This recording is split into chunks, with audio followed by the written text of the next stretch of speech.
Hey, Sal. Yes, boss? Well, I was looking around the back, and I noticed that we have a ridiculous amount of extra materials. We sure do, boss. Alright, okay, yes, but you have been following my designs, right? To the letter? Well, for the most part,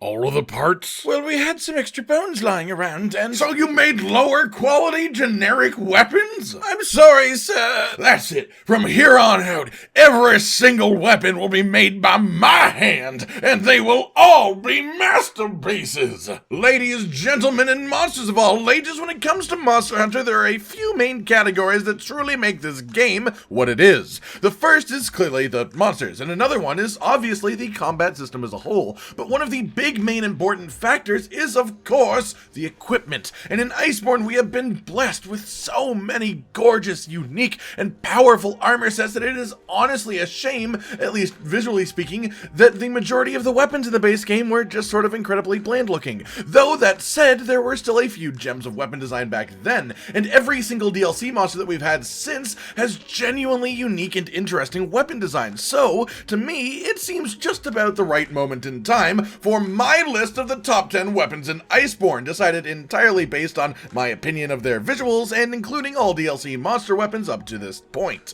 So without further ado, ladies and gentlemen, let's begin with Number 10. Who are you again? Dr. John Beecher, Vice Chairman of the NSA. Yeah, well, listen, Dr. Dipshit. You've obviously never been ice fishing before. No, I haven't. Well, it's fucking exhilarating. Frozen spear tuna.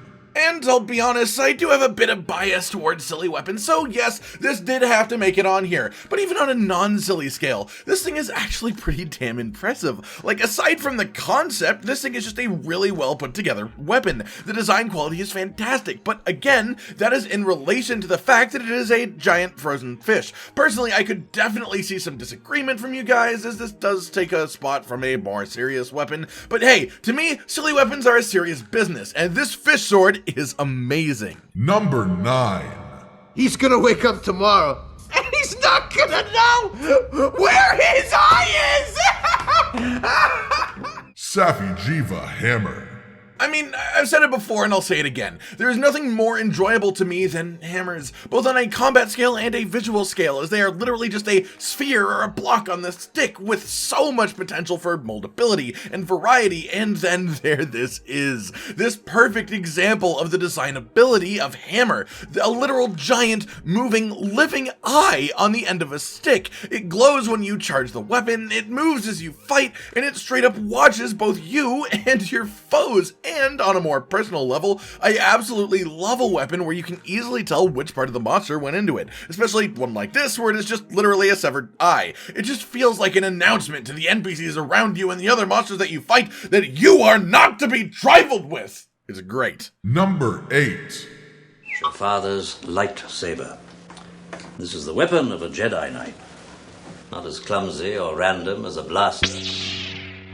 An elegant weapon, but a more civilized age. DESPOT'S BOLTBREAKER.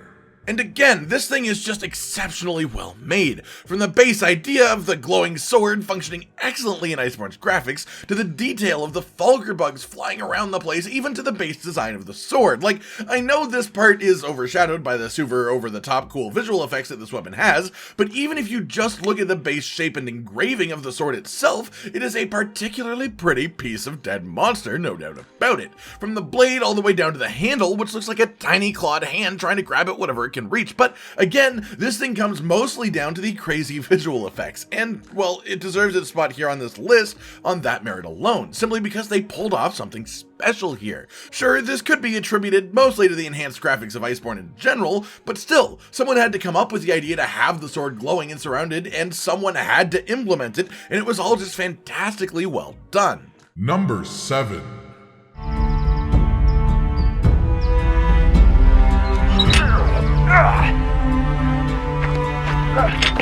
Immovable DHARMA.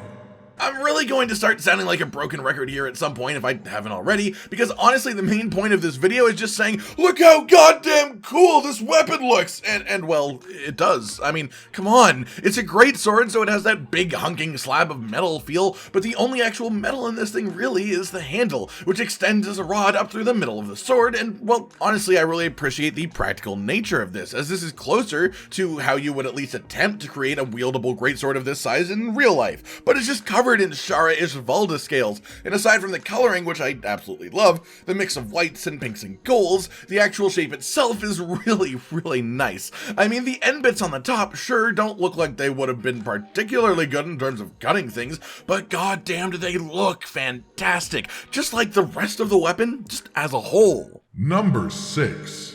Carving up! Just a mouthful! Looks like meat's back on the menu, boys. Juicy, well done hammer. Yes, we are back to silly weapons for a moment here, but forget that for a moment. Remove the stigma of this weapon being silly and just look at it for what it actually is. As far as a genuine weapon model, like if this thing was just sitting on a plate in front of you, I feel like not a single person who eats meat on a regular basis would say no to this thing. It looks delicious. The detail on it is exquisite, and the little skin flap coming off and just hanging there while obeying the physics so it flaps around while you fight is just fantastic. The idea conceptually that this is a hammer as well makes me so happy. Just the idea of bonking monsters on the head with a cooked and slightly bitten piece of meat, like I couldn't even wait to finish my meal before I went hunting. It's just beautiful. Number 5.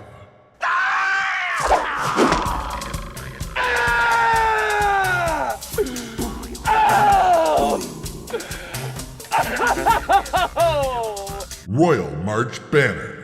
And honestly, it feels like there is no curve in this video. Usually when I do a list, the bottom couple are notably less fitting than the top couple, but honestly the design quality in Iceborne is so top notch that even the first best weapon is probably only a few percentage points better in my mind than the 10th best. That said, the only real jump in this list here is from the meat hammer to the Guild Palace insect blade. This thing is an absolute work of art. If I, for whatever reason, had possession of this in real life, it would be hanging from my wall. From the intricate and ornate engravings, the whole way down to the beautiful little flags that are affected by physics, even dialing it back to just the general shape of the thing as a whole, more like a classic spear than most insect glaives are. This thing is just gorgeous, and I wouldn't be surprised to see Capcom find some way to bring Guild Palace weapons back in future games, just to try and keep this amazing aesthetic around. Number 4.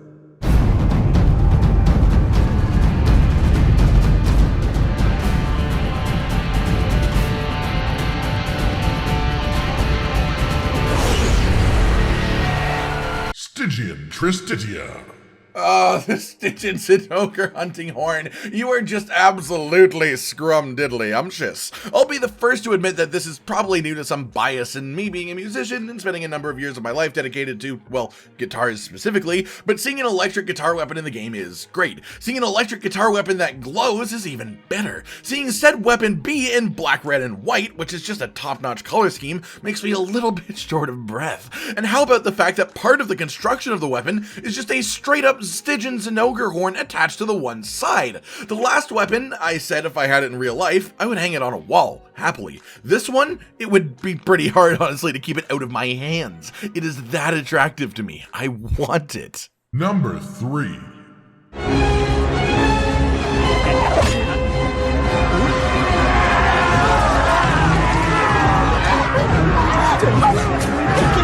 Lightbreak Twins.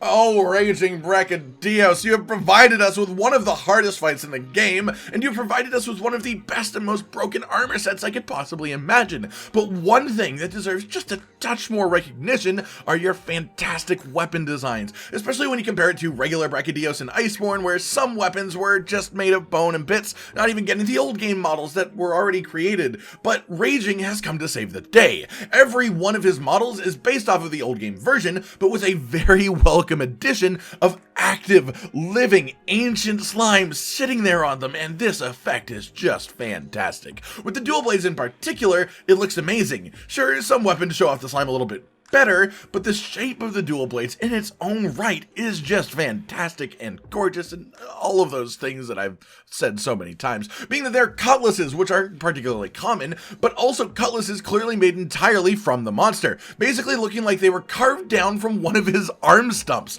These things are just really goddamn pretty in the sort of gritty Monster Hunter way that we all know and love. Number 2.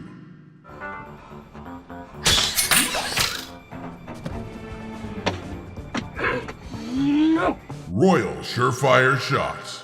It is not an understatement to say that I consider this to be one of the best looking ranged weapons just like in video games as a whole. The base sort of ivory covering looks absolutely great with some fantastic gold and blue engraving along with it, but it's the amount of tiny details on this thing that really draws me to it. From the way the trigger looks to the mechanism to make the sides of the crossbow fly out to the little bayonet on the end that basically looks like one of the Guild Palace dual blades was just strapped onto the bottom. The barrel is neat and tidy, but still very nice looking, but the cherry on top, the absolutely massive cherry I might add, is just how big this weapon is. It looks like a crossbow, but there is no way in any world that someone could hold it like you would normally hold a crossbow. It's a lot closer to a shotgun, or even like you're just holding a fucking cannon. It is hilariously oversized, yet somehow it doesn't take away from any of the serious coolness of the weapon. This is perfect. It is silly in its own way, but it isn't necessarily inherently a silly weapon,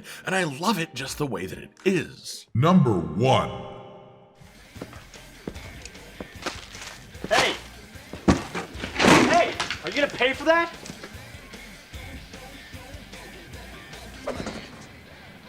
Talk to the hand. Dawning Tranquility. And honestly, I'm not even sure how surprising it is that this is my number 1, that this is still my number 1, as I fell in love with this weapon within my first week of playing the game, and I would absolutely still use it to this day if it wasn't for the ridiculous fun of Safi weapons and awakening abilities. This weapon is simply a masterclass in weapon design. Not just design that fits a monster, not just a design that fits the weapon that it belongs to, but the full package. Of course, the general detail is simply mesmerizing. I mean, every piece of this thing has been lovingly crafted, and there's even some sort of natural wear and tear on the hand itself that just looks really good. But let's be honest, the main reason we're here is that this is a flaming palm strike attack on a stick. It fits the background of Shara Ishvalda, and it has the clear pieces of Shara on it, and yet the best part of this weapon is how it works as a hammer itself. The fact that with this, you literally slap monsters anytime you hit them just makes me so unbelievably happy, and it looks so great with all of the spinning motions of the hammer. This weapon is perfect. There is no changing it to be better for me, and I would be surprised at this point in the expansion to actually see this replaced as my favorite design before we run out of new monsters. That said, we still have at minimum one whole new monster coming in the next couple of months, so only time will tell. Alright everyone, I've been Cotton Dinosaur, and this has been my list of the top 10 weapons in Monster Hunter. Do you agree with my choices? Which weapons would you have chosen instead? Like if you liked the video, subscribe and hit the notification bell for more, and most importantly, ladies and gentlemen, until next time, stay sweet. This is the brand new outro to tell you all the things that you do that we love, so let's start with something simple and say, oh, we love your eyes. When they're watching us play video games, when we make a bunch of jokes that are kinda lame, or when they gaze upon our failures as we try to kill the monsters or important news about the kingdom and Amelia. Rage, Cotton, and Hollow are all here, talking about the things you want to hear, so if you want to be the first to hear, like and subscribe and the bell and we'll cheer. Some of you are patrons even though we are all the noobs and you're the pros. There's nothing we can do to thank you. No, really, there's nothing we could possibly do. Goodbye.